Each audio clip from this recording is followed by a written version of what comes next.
I'm happy that Dr. Warren could explain to you those chakras about which I told you yesterday. Because in one short lecture, you can't cover all these points. And if you get your realization and you progress well,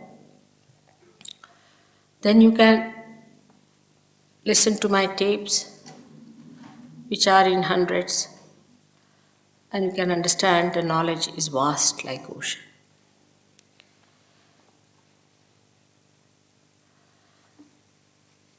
As I yesterday told you, that when you get enlightenment, you become the knowledge. It's a very confused statement. People don't understand what does it mean to become the knowledge. The other day, a gentleman came to me and he told me that my guru has already given me the knowledge. I said, how? Because he told me I have given you the knowledge. I said, but still, how is it? It is knowledge. How do you believe that he has given you the knowledge? So he said, no, mother. He touched me on my forehead and I saw a light. I said, then still, you can see the light otherwise also. How is it you have got the knowledge? So he started thinking about it. He said that, what should happen if I get the knowledge? I said, see, this is another person sitting next to you. He's a Sahajogi. He knows what Kundalini is. Also, he knows how to raise your Kundalini. He knows what is your problem, what your chakras are catching. He also knows what are his problems. So he asked me, how does he know? I said, he has become the knowledge. As yesterday I told you that on your central nervous system, you should be able to feel others and yourself, which is inside. Now, for example, a person who is mad. When he started becoming mad, he did not realize. He did not realize he is already possessed and that he is getting mad and that he should have treatment. Nothing he realized. Gradually he became mad and he is in the lunatic asylum. Or a person who gets cancer does not know he's developed a cancer. Till they say that now it's hardly 15 days, you have to die. This is on physical level, mental level. A person who is egoistical does not know that he is egoistical, that he is oppressing others and others are a part or parcel of himself. Like Hitler never realized that he was such a horrible devil, that he will go to hell. And those who were around Hitler that time did not realize that a devil is growing in this society, that a devil is going to come.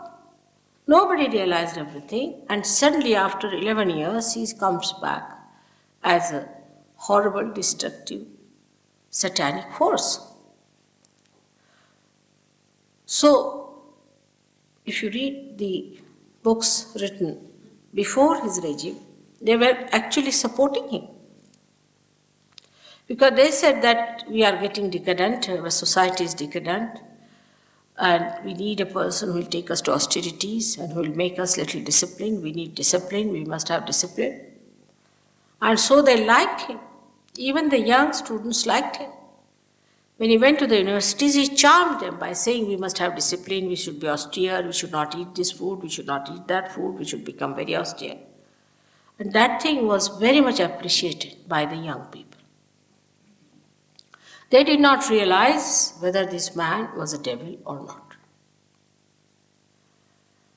Now, knowledge is such that in that you see the subtle of yourself and subtle of others.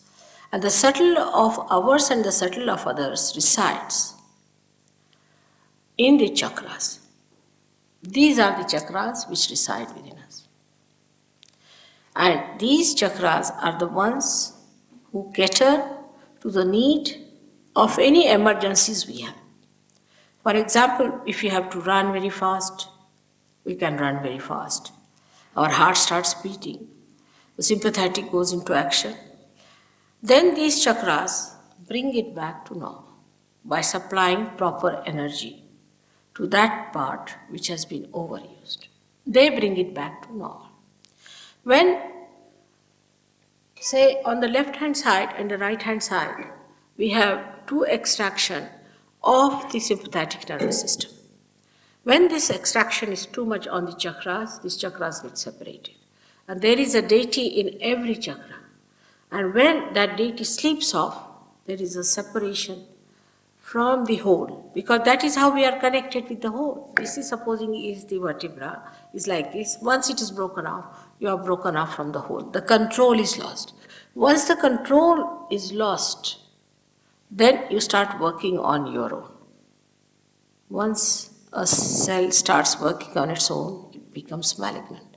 It loses that relationship with the whole which gives it balance, a sense of proportion and coordination, how much to grow, and that's how cancer is set in. In the society also nowadays, because the society is becoming ego-oriented, we go on saying, what's wrong? What's wrong in this? What's wrong in this? As today, just now, Warren was telling you that there is a dharma within us. We have got 10 dharmas, the 10 sustenance within us, the 10 commandments that we have to obey. Why? Because if you go out of them, then you go into an imbalance, and if the imbalance is set in, then you can develop any one of these problems which come out of imbalances. That is how we cannot cure cancer, because we cannot make the cells go back to its normal condition. At the most, what we can do is to remove the cells from the body who start attacking others and making them also ego-oriented. But we cannot make them again normal cells. Only through vibrations you can do it. Because when you vibrate these centers, they become more powerful, they expand their aura, so the circle that was small becomes bigger, engulfs both the sides and bring them together, and again the deities are awakened and the cells start getting the message from the whole. This is a simple principle which is a subtle principle. But a person who gets a cancer, how will he know he's got a cancer or not? Because there is no way of knowing it. But when you become the knowledge, you start developing the sensation on your fingers. And there are decoding words, decoding language, which tells you which are the centers catching and how to cure it. Immediately you are on the alert because you know it's happening. Now people who have, say, mental problem, they don't know they have mental problem. Some of them, they are not at all aware of it. But then they realize they have a mental problem. A psychiatrist came to see me. Today only he was with me. He's a surgeon, and he treated some mentally handicapped person. He's a psychiatrist. So he finds always his finger shakes before me. This finger and this thumb. If this is burning and this is shaking, that means there's a possession working on you. It's a simple thing like that. Now this person can clear it out because Sir Yogi, it takes hardly 2 minutes to clear it out. But the person who has got it can be also cleared out, because once you know what is the center, and if you know the deities whom to awaken, and if you know how to awaken them, you get it cleared out. That's how mad people can also get cured. Now here there's a madman on the road. Just now when he was speaking, I was in the room. He was saying, you must seek Christ, you must seek God, and all those things on the street. He's himself mad. You see a mad leading others into what? Lunatic asylum? He's talking like that loudly. You must seek Lord, you must seek God. How? How do you seek?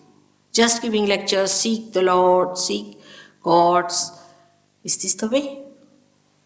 If I say now, put your attention inside, just now you are sitting before me, a simple thing. Your attention is towards me. Now turn your attention inside. Can you do it? You may say, yes, we are doing it. That's wrong. That you are not doing at all. Something has to happen within. Unless and until something happens, your attention cannot go inside. Many people just believe into something false. Go on believing into it till they suffer from it. I have seen people who have been like that, fanatics. In their old age, they become absolutely either violent people or useless or aggressive or boring. Some of them become really half mad and some of them full mads. So believing into anything without the knowledge about it is a very blind game. Now sustenance has to be there. Now we can say in India we have Sikhism, which is a very great religion. But the people who belong to Sikhism are not supposed to drink at all. After all, Guru Nanak, when he said you are not to drink, because he knew about it, he knew what he was saying about it. He was an incarnation of the primordial being. He was the primordial master. And when he said that you should not drink, now I am told that in England the Sikh people drink more than even the Scotland people. It's most surprising. Imagine. See about Islam, because Muhammad Sahib and Nanak Sahib are the same persons. He said the same thing. Moses said the same thing. Asked the Jews, what are they doing? He said strong drinks, alcohols, all must be avoided. At the time of Muhammad Sahib, there were no cigarettes. So he didn't say about cigarettes. So Muslims say, oh, cigarettes are all right, doesn't matter. You see, these things are there are so many loopholes. In India, we have communities and communities like that, where you go and see, you will be amazed. Like Jains, they won't eat meat, but they will drink. Can you imagine? Drinking goes against your awareness is a fact. While Mahavira has talked about nothing but Chaitanya. Buddha never said don't eat meat. That doesn't mean that you should eat meat. But what I'm saying, he never talked on that. That's not so important. He himself, Buddha himself, died because he ate a raw pork. He went to a house. You see, Buddha was a realized soul, a great personality. He was an incarnation. And he went into a house where, as a guest. Suddenly he appeared there. And the person was just a hunter. And he said, oh, Buddha, you have come to my house. What should I give you? What should I do?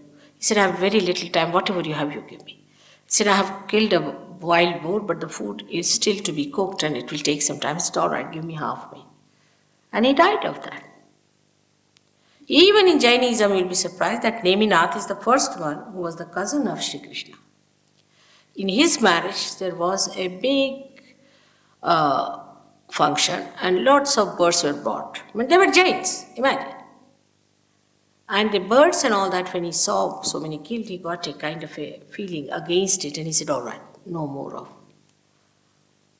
this. But they have gone to another extreme of vegetarianism. I mean, they can be very cruel themselves, but they don't mind that. They can be vegetarians. To such an extent that you can't imagine. So this is the problem with the religion has been, that you go to extreme of things. First thing about religion is not to go to extremes. That's the basis of every religion. For Christianity, you know, Christ has said, keep away the dead. Have nothing to do with the dead. He took out the dead spirits and put them in the pigs and put the pigs in the sea. You all know that story. But every church has got all the dead lying under their feet. You don't know how to walk in the church, they are all lying down there. Luckily I have been living, or unluckily I should say, living next to the church all the time I have been in London. And in the night I see all of them coming out of their graves and I say, oh God. And here the children sit down, pray to God and everything. Now what do they get?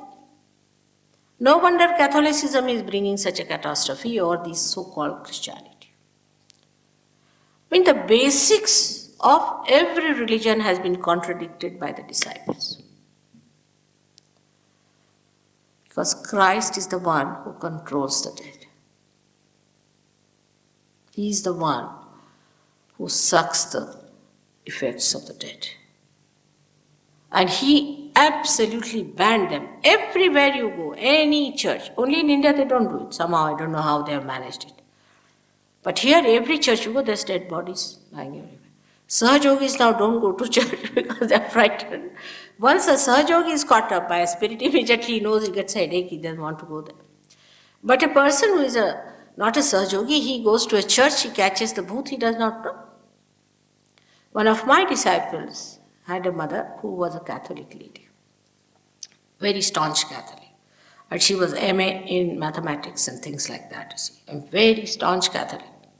She came to see me and I told her that you should give up all this fanaticism about church going, because in the church there are all these dead bodies placed there. But she wouldn't listen to me. Now, then after old age, about 60 years, they go mad, actually, really. And she started using her B-Day for WC, all sorts of things, problems arose. But she would get up in the morning of Sunday, get ready and go to church and come back very nicely. Every time it was a Sunday, she would get up, she would dress up well, go to church and come back. As if somebody was taking her down there. And somebody was bringing her back. But one day it happened that she got lost.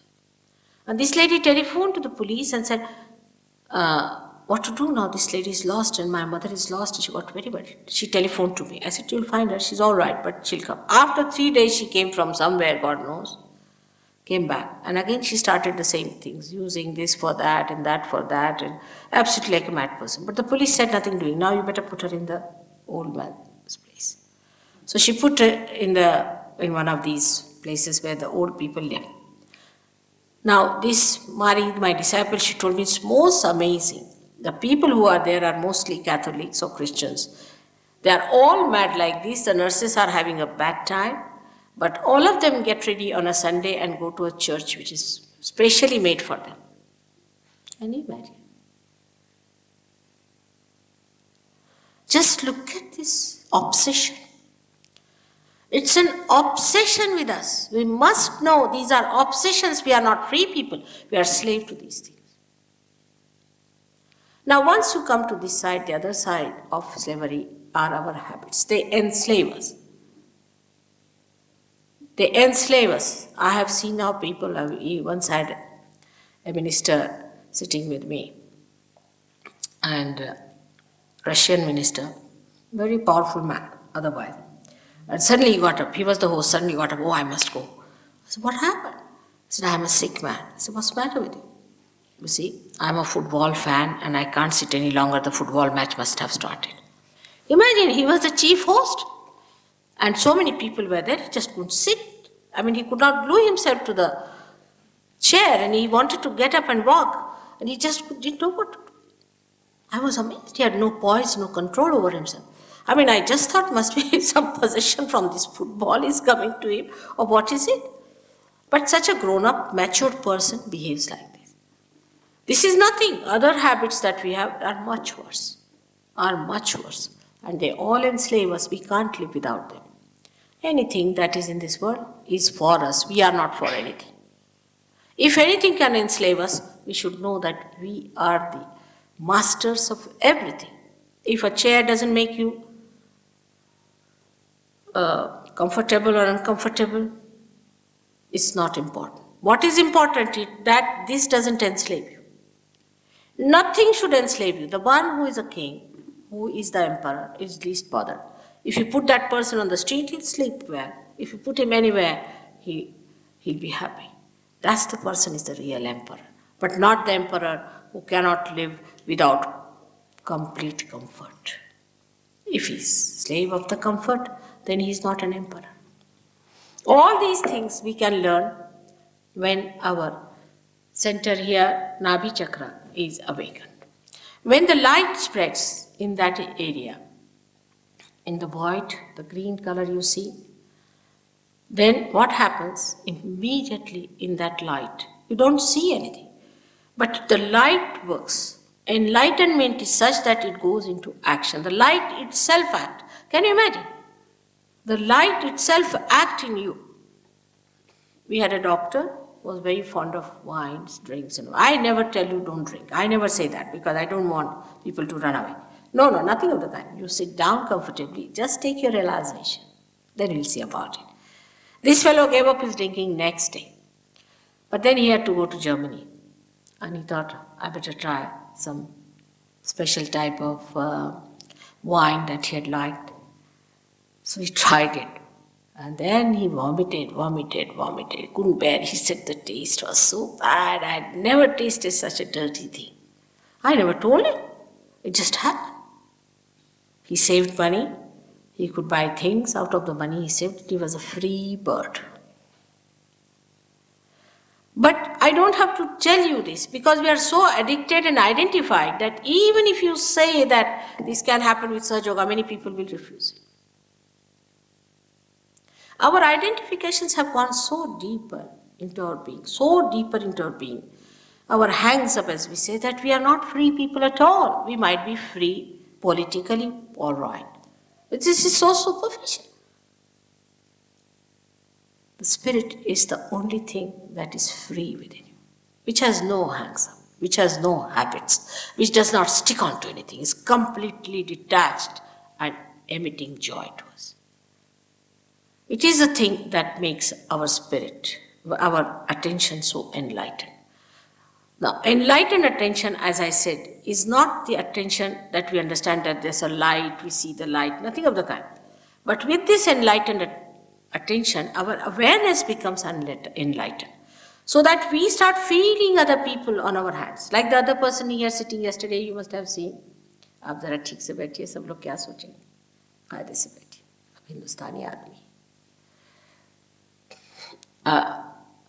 The other day, one gentleman was here and he told me that your energies are different from mine. Nothing of the kind. If you have negative energies, for the time being you will shake. Definitely you will shake for a while. No doubt if you have too much negative energies. Like once we had a program and some people were there, some Brahmins. And they were very much against me because I am not a Brahmin. They said, we'll not have a mother's program. I didn't know all these stories. They never told me. But they came before me and started shaking like this. So I said, why are you shaking so much? They said, we are Brahmins and we understand you are Shakti, so we are shaking. I said, but why are you shaking? Nobody is shaking here. So they pointed out to other 4 people. They said, see, they are also shaking. So I said, go and find out from where do they come. They went and found out that they came from lunatic asylum. I said, relatively, you should see who are shaking, are you and these people, nobody else. So if there are negative forces, do shake a little bit. But we should see again, what's the use? What's the use of getting this energy within us? That is very important because we are utility-oriented people. Everything must have an utility. As it is, what do we have which has utility in this world? Nothing. If we had something which had real utility, we would not hanker after anything else. The hankering is still on, so we should conclude that whatever we have got now is not the ultimate. The utility of the ultimate is that once you get the ultimate, everything becomes relative. Everything becomes relative. That is, what becomes relative is all these changing things, all those things which are perishable, all those things which try to enslave us, all those things they are attracted outwardly but inside they are like snakes. And what we become is a detached personality. आपको कोई शिकायत है क्या? Sorry, yeah? शिकायत है, इससे some problem होती है. तो फिर आराम से बैठिए, पर सामने बैठे ना ये लोग उसका गलत समझ लेते हैं.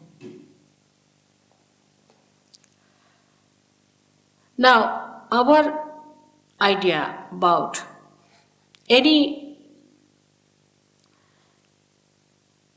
understanding about religion is that we go to a limited church and a limited society, limited club, do exactly the same, wear the same sort of dresses, wear the same sort of cap or things, we belong to one religion. There is nothing like that. It's all man-made. You see, it's all artificial. Whatever is man-made is artificial, you know that. They write it down also for all the clothes that are made by man. They say man-made material. So it's not God-made. It's we have made our own religions and we are fighting for it. The religions are something within yourself, within your being. It has nothing to do with what sort of nonsense we have made out of it. This is the quality of a person. Like carbon has got 4 valencies, you have got these 10 valencies. And if these valencies are missing, then what happens that as in the combination of chemical combinations you have seen, if one valence is missing, it becomes a negative and then it combines with another. So there are negative and positive valencies. So if you have some additional valencies with you, then you jump onto other people. If you have less, then you catch some other people. It's exactly the same as it happens in a chemical compound. Now these valencies within us are to be there to give us a balance, and that's what Warren has told you what it means. When you get your realization, your dharma, your 10 commandments get enlightened, means you get empowered. You become that. You go beyond religion. You don't have to follow anything, you just become. You become so integrated. For example, some people, it doesn't suit to have, say, potatoes. They will just don't like it. Just don't like it. Before realize it's just the other way around. If they are not supposed to eat potatoes, they'll eat potatoes more. After realization, you won't just have it, you won't have it. You are so integrated.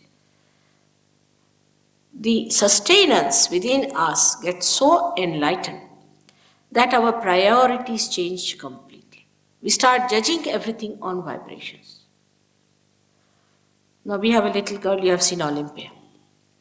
She eats very little, practically solid food she does not eat.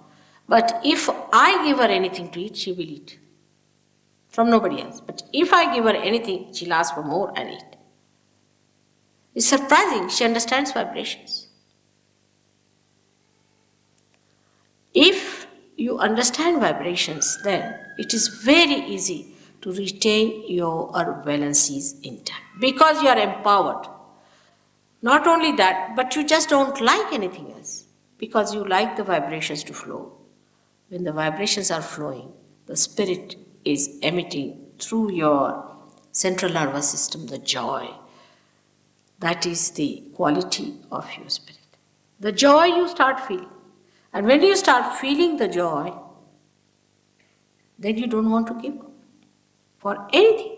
Just don't want to give up. You want to enjoy it. So you become the knowledge and the attention which is actually placed in this area and sustained by your liver becomes enlightened.